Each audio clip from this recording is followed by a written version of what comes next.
그 똑같은 주스에 만약에 조산을 한 경우에 몸무게가 조금 나가도 생존 능력이 더 좋은 경우들이 좀 있어요.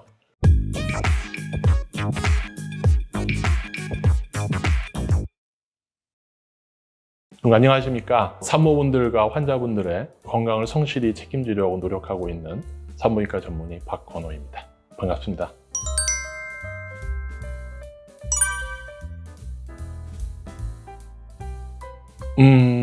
제가 아는 바로는 최근 들어서 봉합 방법이 새롭게 나오거나 이런 방법은 없어요. 과거에 있던 방법을 그대로 하는데, 다만 이제 대학병원 같은 곳에서 개복 수술을 하거나 큰 이런 부인과 수술 같은 걸 할 경우 피부를 봉합하는 데 있어서 우리가 호치키스라고 보통 얘기하는 스테이플러로 봉합을 하는 경우가 있습니다.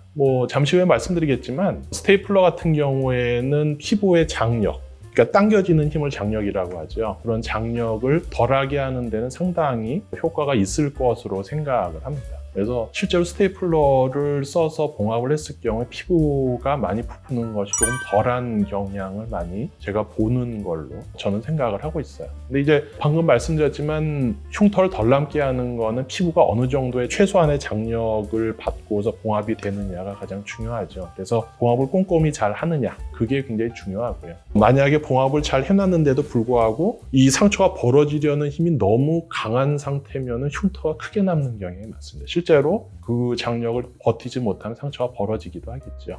근데 벌어지는 경우는 크게 많지 않고, 그런 것들을 방지를 하기 위해서 장력을 최소한도로 받도록 꼼꼼하게 봉합을 하는 것이 일단 가장 중요하고, 또 한 가지는 이제 개인의 살성 차이가 좀 있습니다. 누구는 이제 흉터가 덜 남고 누구는 많이 남고 하는 것들이 개인의 살성이 똑같이 봉합을 잘 해놨는데도 불구하고 상처가 많이 부풀고 안 부풀고의 차이를 만드는 것 같고요. 시간이 지나면 다 똑같아집니다. 그러니까 상처가 많이 부푸는 분들도 평평해지고 반짝반짝해지면 상처가 이제 좋아지는데, 그 사이에 너무나 이제 상처에 지렁이 한 마리 붙은 것처럼 돼 있다고 그런 것에 대해서 너무 컴플렉스고 그게 스트레스를 많이 받으시는 분들은 흉터가 덜 남는 그런 것들을 사용을 하시면 흉터가 부푸는 걸 조금 덜게 할 수 있죠. 네, 근데 너무 많은 기대는 하시는 거는 좀 그런 것 같고, 한 이만큼 부풀까 한 절반쯤 부푼다, 이렇게 생각을 하시면 됩니다.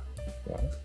튼살 크림이나 잡아주는 테이핑 방금 말씀하신 게 절반 정도의 부품을 줄여준다. 그렇죠. 그러니까 상처의 지렁이의 두께를 좀 줄여준다. 쉽게 말하면 그겁니다. 시커멓게 지렁이 한 마리가 이만큼이 붙느냐, 요만큼이 붙느냐, 지렁이가 두꺼운 놈이 붙느냐, 얇은 놈이 붙느냐, 이런 차이라고 생각을 하시면 되죠.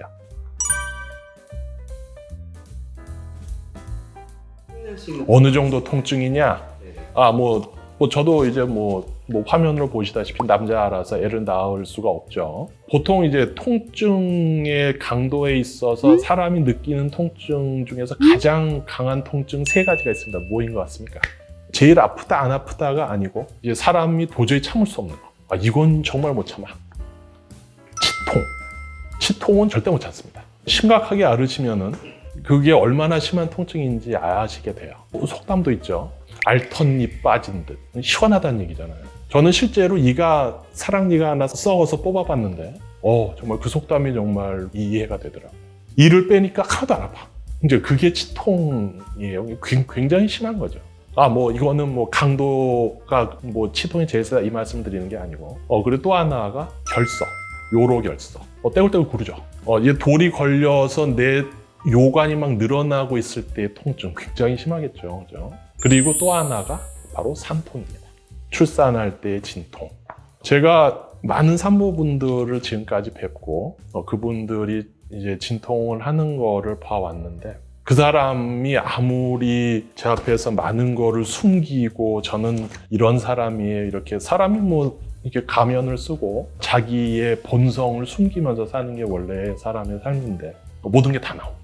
때로는 이제 남편분 옆에 있으면 남편분 막 멱살도 잡고 내가 네 때문에 막 무슨 고생한다고 욕하고 다 나옵니다. 그러니까 그렇게 자기를 숨길 수 없을 만큼의 통증이면 그게 어느 정도 심한지 알겠죠. 근데 그것도 역시 이제 요즘은 이제 무통마취를 이제 할 수 있기 때문에 가장 심한 때를 지날 수 있지만 그래도 아기를 낳을 땐 힘을 줘야 되니까 통증을 완전히 피할 수는 없습니다. 산통 굉장히 아픕니다. 누구나 다 겪으면서 아기를 낳는 거니까 나만 겪는 건 아니니까요. 나 혼자만 겪는 거면 굉장히 억울한데 이제 자연분만 하시는 분은 누구나 다 그렇게 아프면서 아기를, 예쁜 아기를 품에 안게 되는 것이죠.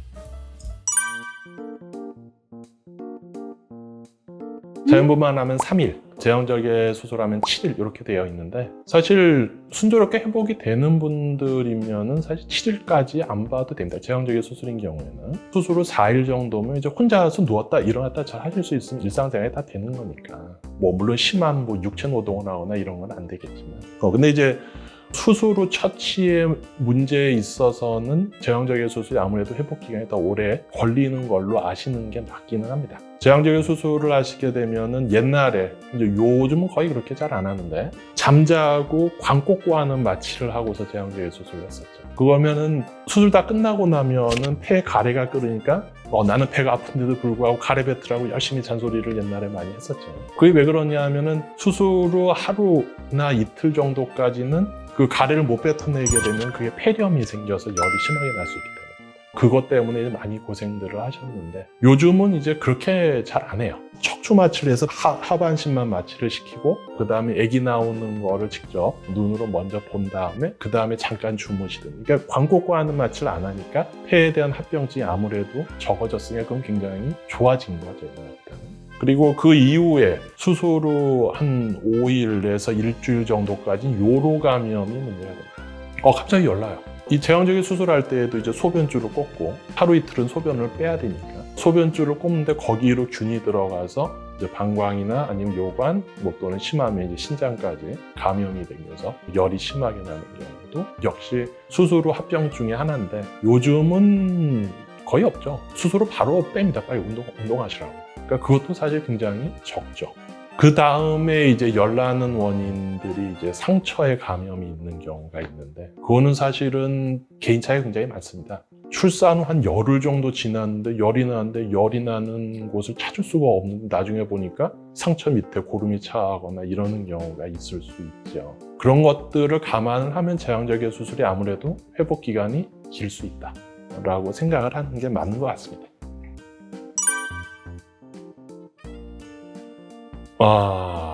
그게 왜 그런 얘기가 나왔냐면 실제로 어느 정도 신빙성이 있는 얘기이긴 합니다. 근데 자연분만을 할 때 아기가 스트레스를 막 받고 태어나면 스트레스에 대한 저항성이 있어서 머리가 더 좋다. 지능이 많이 발달이 된다고 논문에도 있습니다. 근데 그게 저희 정식 교과서에 실리진 않았어요. 저희는 이제 아기 머리가 똑똑하고 아니고 이 얘기를 드리는 게 아니라 아주 정말로 힘든 조건에서 아기가 자라서 출산이 되는 경우엔 아기가 의외로 생존 능력이 뛰어난 경우가 있긴 합니다. 쌍둥이인데 아기가 작아요. 한 아이가 들어갈 공간에 두 아이가 들어가 있으면 아기들이 자라기가 아무래도 조건이 안 좋잖아요. 근데 실제로 주스를 채워서 나오고 그 똑같은 주스에 만약에 조산을 한 경우에 몸무게가 조금 나가도 생존 능력이 더 좋은 경우들이 좀 있어요. 아기한테 어느 정도 적절한 스트레스가 지능에 도움이 되는 거는 맞을 수는 있는데 그게 아직까지 과학적으로 완전히 증명이 된 거는 아닙니다. 이제 머리 좋은 사람은 다 자연분만으로 아기를 낳았다 이렇게 일반화하는 거는 굉장히 위험할 수 있죠. 실제로 요즘은 주위에 공부 좀 잘한다는 애들을 그 애들이 어떻게 출산되었느냐를 물어보면은 사실 차이 거의 없을 겁니다. 제가 보기에는 아마 조사해보면 통계적인 차이가 없지 않겠나 저는 이렇게 생각하고 있습니다.